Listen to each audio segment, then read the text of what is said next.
സംസ്ഥാനത്ത് മഴ മുന്നറിയിപ്പിൽ മാറ്റം വന്നിരിക്കുകയാണ്. ഓറഞ്ച് അലർട്ട് 5 ജില്ലകളിലേക്കായി ചുരുങ്ങി. കാസർഗോഡ്, കണ്ണൂർ, ഇടുക്കി, കോട്ടയം, പത്തനംതിട്ട ജില്ലകളിലാണ് ഓറഞ്ച് അലർട്ട് ഉള്ളത്.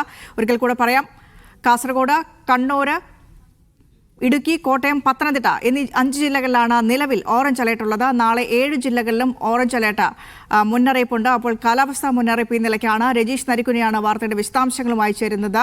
രജീഷ്, നിലവിൽ ഏതൊക്കെ ജില്ലകളിൽ ഏതൊക്കെ അലർട്ടാണ് ഉള്ളത്?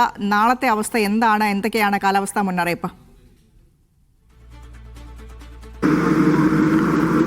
സംസ്ഥാനത്ത് ഇന്നും അതിശക്തമായ മഴയ്ക്ക് സാധ്യതയുണ്ടെന്നാണ് കേന്ദ്ര കാലാവസ്ഥാ വകുപ്പിന്റെ മുന്നറിയിപ്പിൽ പറഞ്ഞിരിക്കുന്നത്. 5 ജില്ലകളിലാണ് ഓറഞ്ച് അലർട്ട് പ്രഖ്യാപിച്ചിരിക്കുന്നത്. പത്തനംതിട്ട, കോട്ടയം, ഇടുക്കി, കണ്ണൂർ, കാസർഗോഡ് ജില്ലകളിലാണ് അതിശക്തമായ മഴയ്ക്ക് സാധ്യതയുള്ളത്. ഈ ജില്ലകളിലൊക്കെ തന്നെ ഓറഞ്ച് അലർട്ട് പ്രഖ്യാപിച്ചിട്ടുണ്ട്.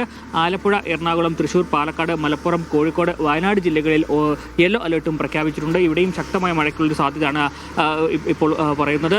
നാളെയും സംസ്ഥാനത്ത് ശക്തമായ മഴയ്ക്കും അതിശക്തമായ മഴയ്ക്കും സാധ്യതയുണ്ടെന്നും മുന്നറിയിപ്പിൽ പറയുന്നു. എല്ലാ ജില്ലകളിലും നാളെ മഴ മുന്നറിയിപ്പുണ്ട്. ആഗസ്റ്റ് 8 വരെ സംസ്ഥാനത്ത് ശക്തമായ മഴ തുടരുമെന്ന മുന്നറിയിപ്പ് നൽകുന്നുണ്ട്. എന്തായാലും ഓറഞ്ച് അലേർട്ട് ഈ ആഗസ്റ്റ് 7 വരെയും സംസ്ഥാനത്ത് തുടരുകയാണ്. തെക്കൻ കർണാടകയ്ക്ക് സമീപത്തായി ഒരു ചക്രവാത ചുഴി സ്ഥിതി ചെയ്യുന്നുണ്ട്. ഒപ്പം തന്നെ തെക്കൻ തമിഴ്നാടിനും പുതുച്ചേരിക്ക് മുകളിലായി മറ്റൊരു ചക്രവാത ചുഴിയും രൂപപ്പെട്ടിട്ടുണ്ട്. ഇതിൻ്റെയൊക്കെ സാധ്യത ഫലമായാണ് വരും ദിവസങ്ങളിലും സംസ്ഥാനത്ത് ശക്തമായ മഴയ്ക്ക് സാധ്യതയുള്ളത്. ആഗസ്റ്റ് 6, 7 തീയതികളിൽ ഒറ്റപ്പെട്ട സ്ഥലങ്ങളിൽ അതിശക്തമായ മഴയ്ക്ക് സാധ്യതയുണ്ടെന്ന മുന്നറിയിപ്പാണ് നൽകിയിരിക്കുന്നത്. ആഗസ്റ്റ് 5 മുതൽ 8 വരെയും ഒറ്റപ്പെട്ട ഇടങ്ങളിൽ ശക്തമായ മഴയ്ക്ക് സാധ്യതയുണ്ടെന്ന മുന്നറിയിപ്പും ഇതുമായി ബന്ധപ്പെട്ട് നൽകുന്നുണ്ട്.